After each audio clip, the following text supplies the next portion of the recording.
Hello students, good morning. आज grammar के इस वीडियो में हम कल जो कंजंक्शन किया था उसकी एक्सरसाइज करेंगे।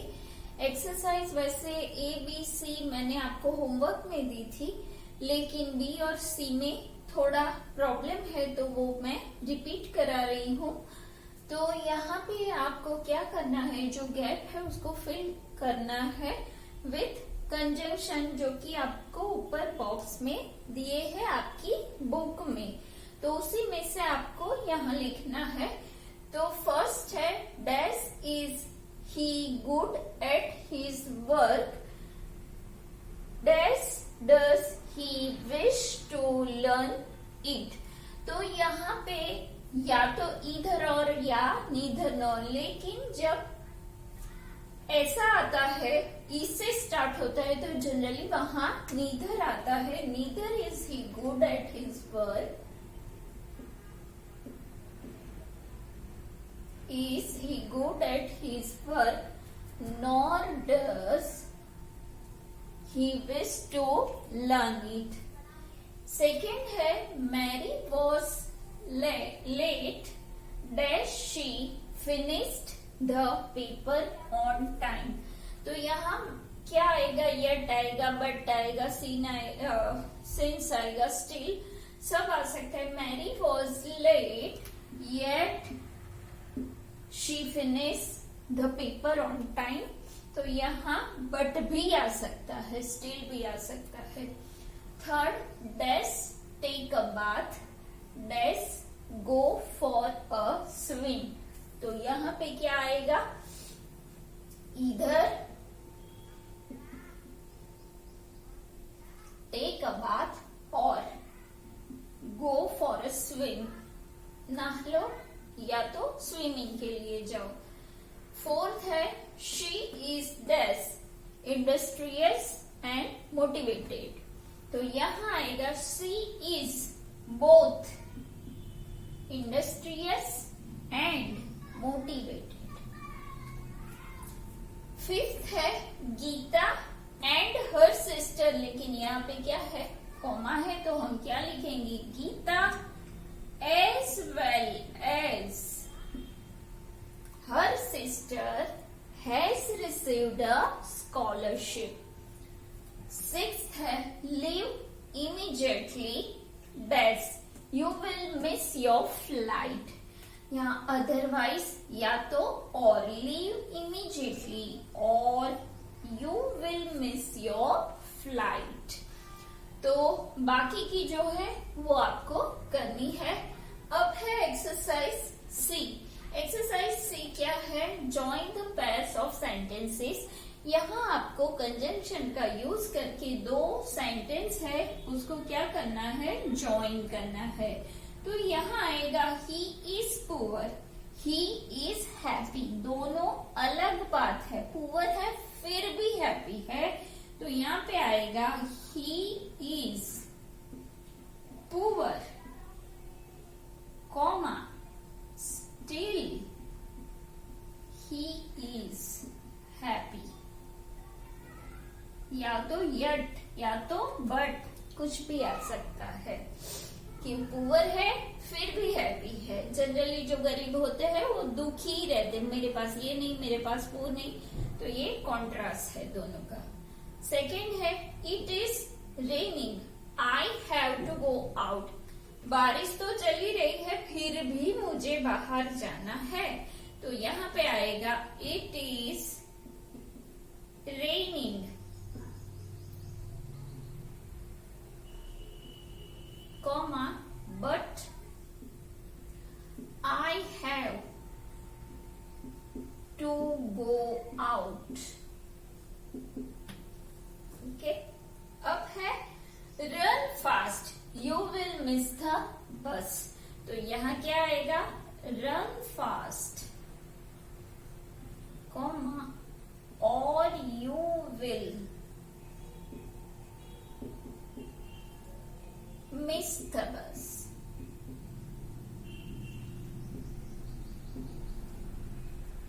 फोर्थ है, I was angry, मैं बहुत गुस्से में था। I did not utter a word, फिर भी कुछ नहीं बोला, तो यहाँ पे भी आएगा I was angry, comma yet I did not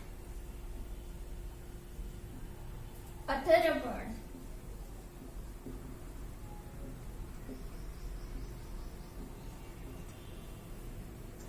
Fifth, the food was tasty. It was inexpensive. तो दो क्वालिटी है, कैसे लिखेंगे? The food was both tasty and inexpensive.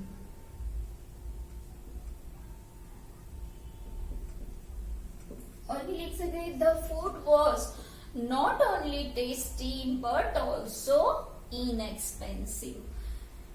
अब है एक्सरसाइज डी. एक्सरसाइज डी में हमें ब्रैकेट में कंजंक्शन दिए है, उसका यूज करके ये जो सेंटेंस दिए है उसे हमें जॉइंट करना है. कंडीशन है कि उसका मीनिंग चेंज नहीं होना चाहिए. तो पहला जो है वो आपको करके दिया है बुक में. सेकेंड सेंटेंस जो है वो है we eat in order to survive. हमें जीने के लिए खाना चाहिए. तो दैट का यूज यहाँ रीजन है, तो कैसे करेंगे? We eat that we may survive.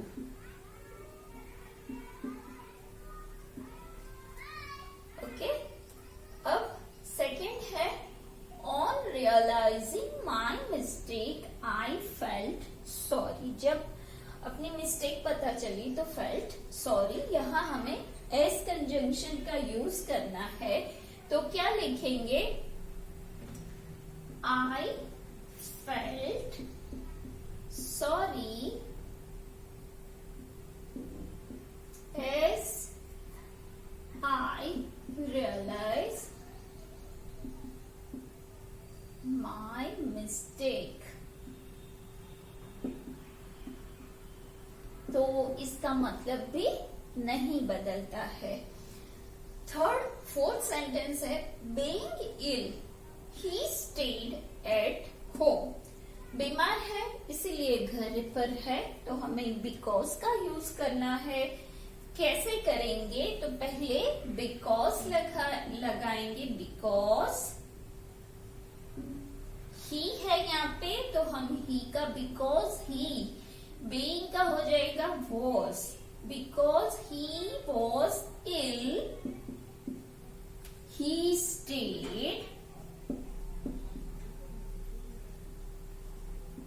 at home.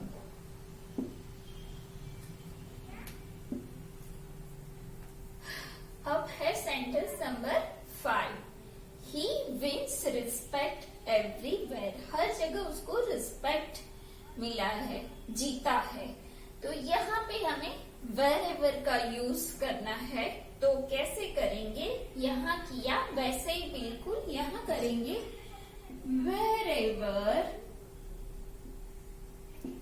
he goes he wins respect. जहां जहां वो गया वहां उसने रिस्पेक्ट को जीता. Now 6. Without studying hard I will not succeed. पढ़ाई के बिना सक्सेस नहीं मिलेगी. लेकिन जब हम अनलेस का यूज करेंगे तो विदाउट निकल जाएगा और लिखेंगे unless I study hard I will not succeed.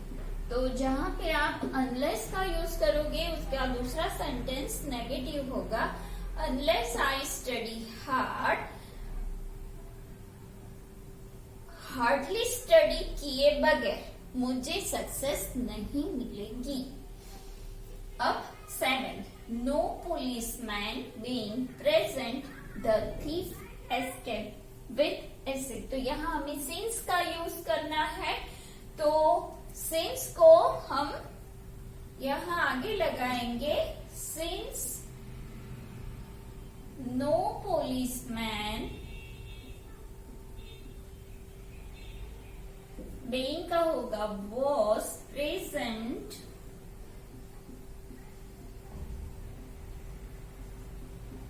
The thief escape. यहाँ पूरा जो भी है वही लिखना है। The thief escape with acid.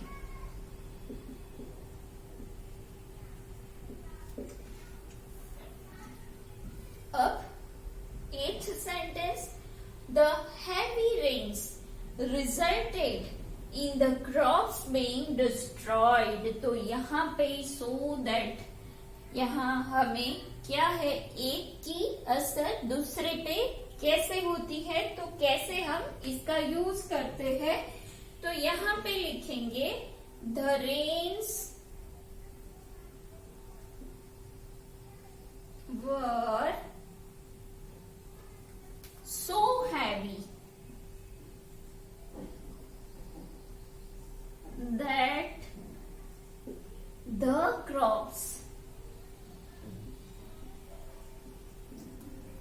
being है तो were destroyed।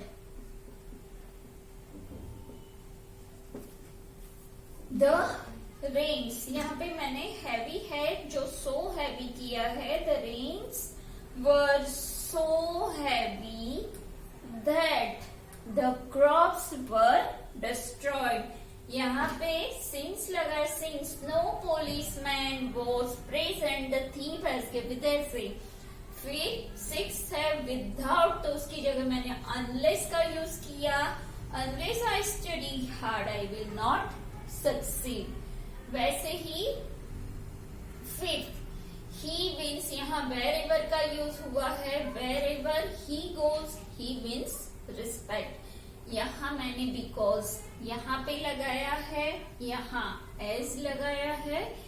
we eat that, क्यों खाते हैं, जब रीजन बताना हो तो ऐसे करते हैं। तो आपको एक्सरसाइज डी पूरी कंप्लीट लिखनी है। एक्सरसाइज ई है, इसे हमें सबऑर्डिनेटिंग कंजंक्शन से जॉइंट करना है। His performance was poor, we were all very disappointed। तो हम ऐसे लिख सकते हैं we were all very disappointed as his performance was poor। तो यहाँ पे we were all very disappointed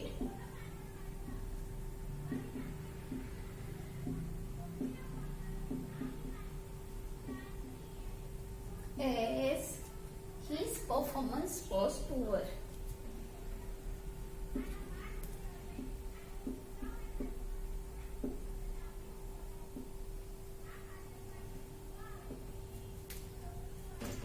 was poor। Second है, यहाँ एस जो है सबऑर्डिनेटिंग कंजंक्शन है। I am taking a taxi, I do not want to be late for the function। तो ये भी हो सकता है कि I am taking a taxi because I do not want to be late for the function। और दूसरा ये भी हो सकता है I am taking a taxi as I do not want to be late for the function।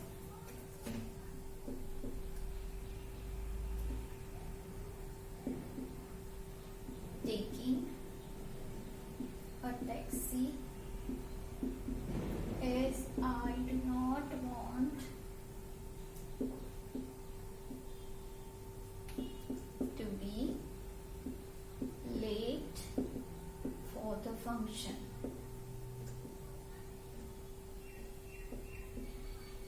Because भी आ सकता है. I am taking a taxi because I do not want to be late. Third sentence है he must do well. I will give him a prize. तो यहाँ हम लिखेंगे I will give him a prize if he does well. मैं उसको gift दूंगा अगर वो अच्छा परफॉर्मेंस देगा. If he does well, जो उसने अच्छा किया. अब fourth, there is if. There is life, there is hope. जहाँ लाइफ है, जिंदगी है तो होप है. तो हम यहाँ लिखेंगे where. जहाँ जिंदगी है where there is life, there is hope. Now fifth sentence, the teacher found his bag, he had left it. तो यहाँ हम लिखेंगे the teacher found his bag wherever he had left it.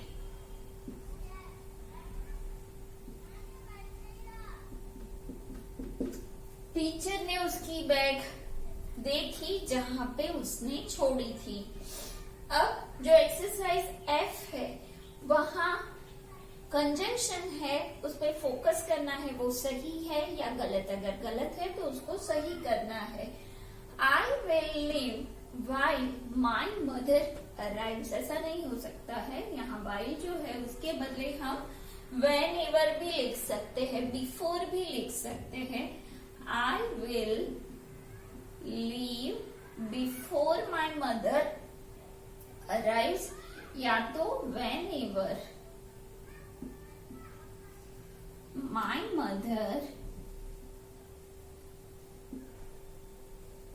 arrives. Okay? While के बदले whenever का use हुआ है. He, no less, his sister is responsible for maths. तो यहाँ पे he, आगे हमने देखा है he as well as his sister is responsible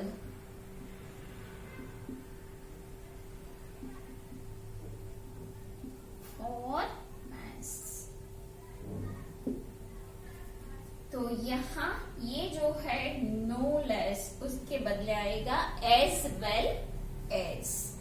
The earthquake was severe and the village was not affected. तो and यहाँ पे हम नहीं लिख सकते. क्या लिखेंगे?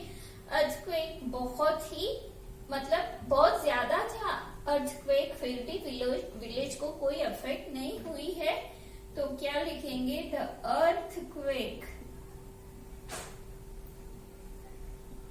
was severe but yet still, जो भी लिखना हो, but the village was not affected.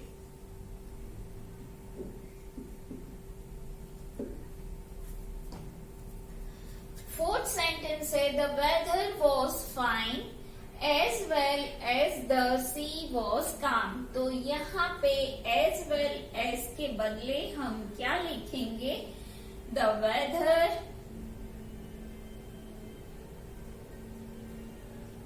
was fine so the sea was calm.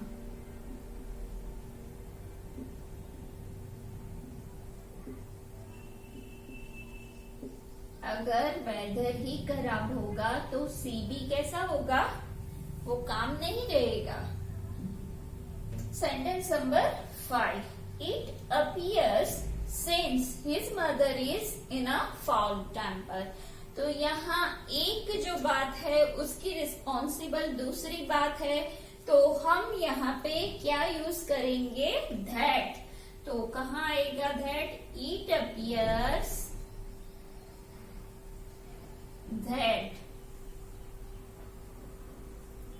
his mother is in a foul temper.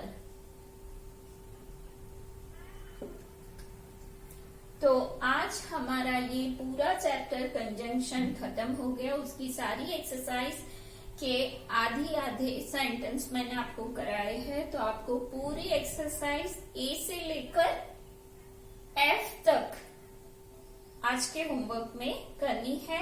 Next video में हम वापस मिलेंगे. Till then bye bye.